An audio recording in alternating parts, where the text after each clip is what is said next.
नमस्ते प्रिय छात्र, कैसे हैं आप सब? अच्छे हैं ना? कक्षा 6 विषय हिंदी इकाई 6वीं सुबह हमने देखा कि किस प्रकार यहाँ पर इस इकाई में रेशमा अपने जिंदा दिली से गोलू को, अपने भाई को बचाती है। बराबर है। अभ्यास की चर्चा की, स्वाध्याय के एक प्रश्न, पहले प्रश्न की चर्चा की। अब हम आगे बढ़ते हैं। प्रश्न नंबर 2 है, रेशमा की जिंदा दिली विषय पर संक्षेप में लिखिए।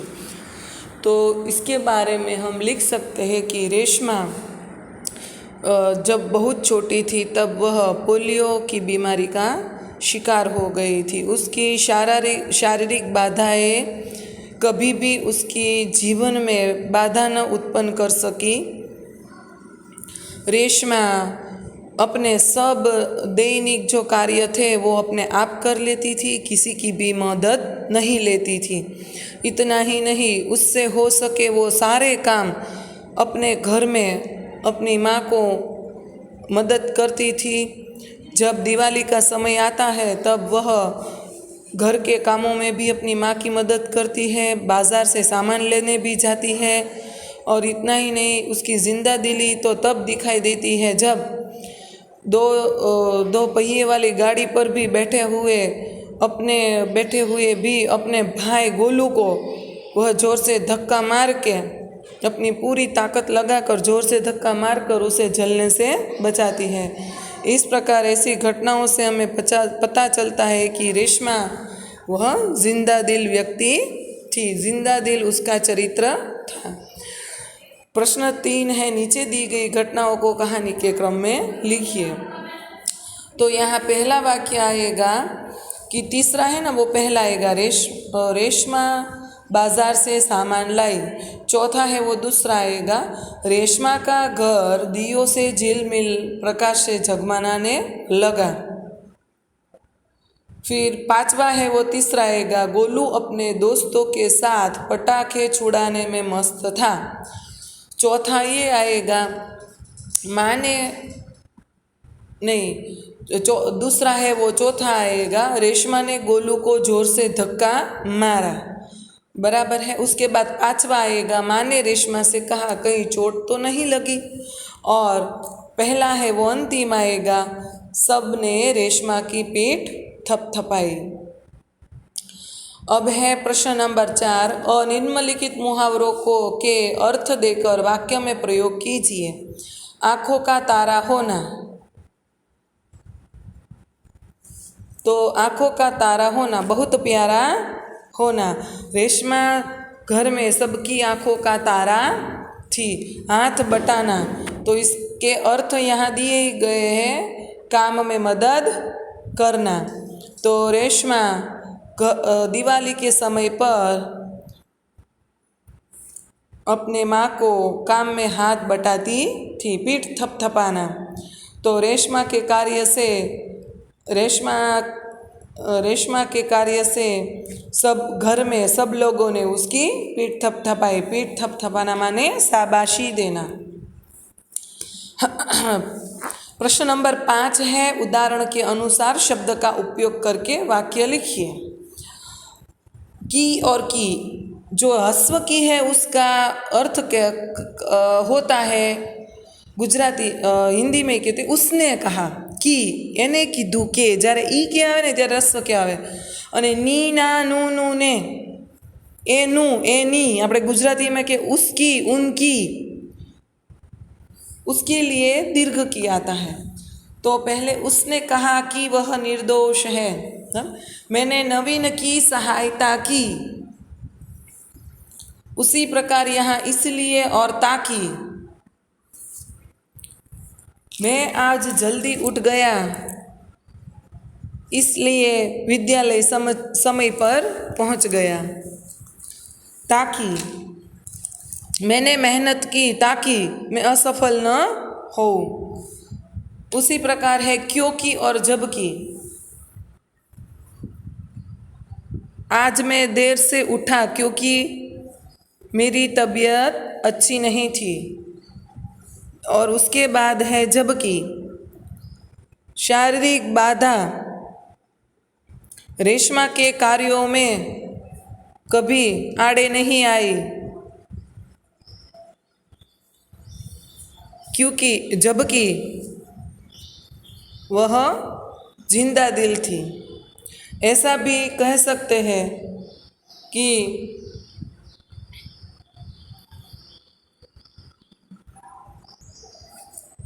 रेशमा ने गोलू को बचाने के लिए जोर से धक्का मारा, जबकि वह साइकिल पर, 2 पहिए वाली साइकिल पर बैठी थी और वह शारीरिक बीमारी पोलियो से ग्रस्त थी। ऐसा वाक्य भी लिख सकते हैं। और एक और का अर्थ होगा नी तरफ, की तरफ, और एक और का अर्थ होगा और, अने। गुजराती में कहते हैं अने। मैं तालाब की ओर जा रही हूँ। और मैं और मेरा दोस्त आज कई दिनों के बाद मिले। एक मैं का अर्थ होता है मैं, जो डबल मात्रा होती है उसका अर्थ होता है मैं, माने मैं हूँ। और एक मैं का अर्थ होता है उसमें, एमा। मैं आज बहुत खुश हूँ। और उसके बाद है मैं, तो मैं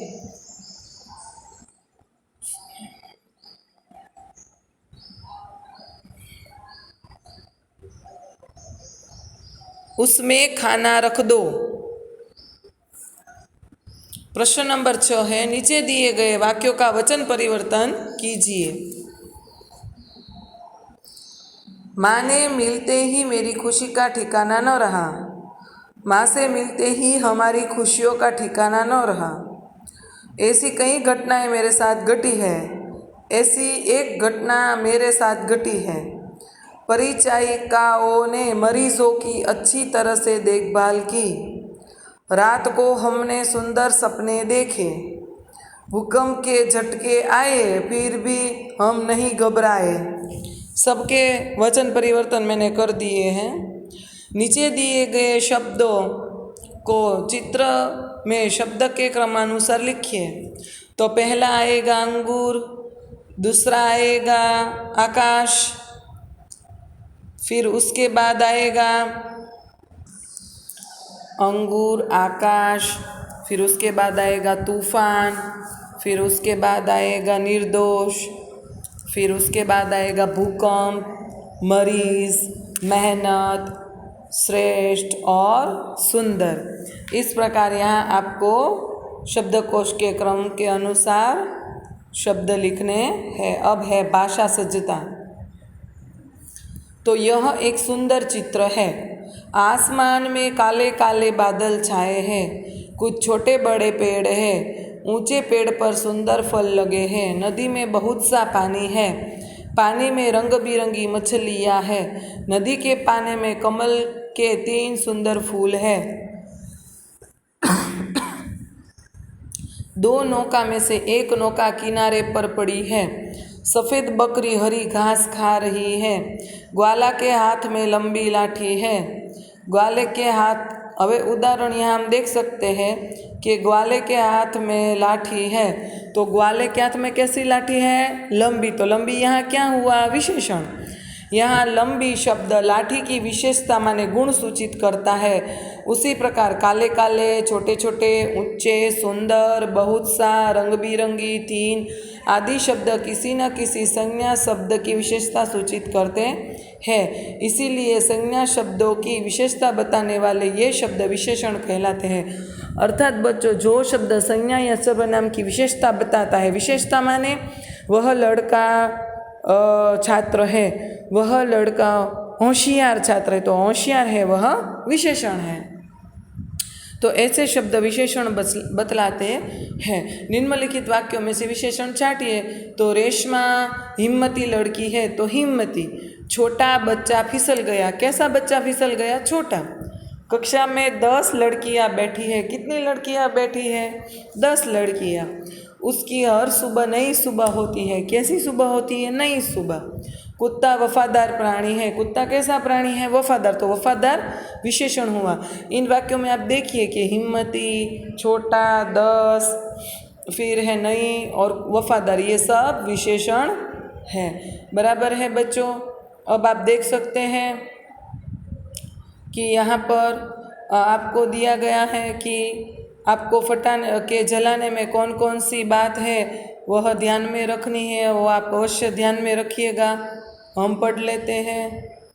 चलो, छात्रों के लिए पटाखे जलाने के प्रति जागरूकता पैदा करने के लिए विज्ञापन या पोस्टर बनाए। आपको घर पर ऐसे आप विज्ञापन माने एडवर्टाइज, जिसे इंग्लिश में कहते हैं एडवर्टाइज, जाहिरात, ऐसी विज्ञापन बनाए जिसमें पटाखे जलाने के लिए जागरूकता पैदा की गई हो। यदि पटाखे आप जलाना चाहते हैं बच्चों, तो पटाखे खुली जगह में जलाएं, सूती कपड़े पहनकर ही पटाखे जलाएं, पास में पानी से भरी बाल्टी अवश्य रखें, साथ में किसी बड़े का होना आवश्यक है।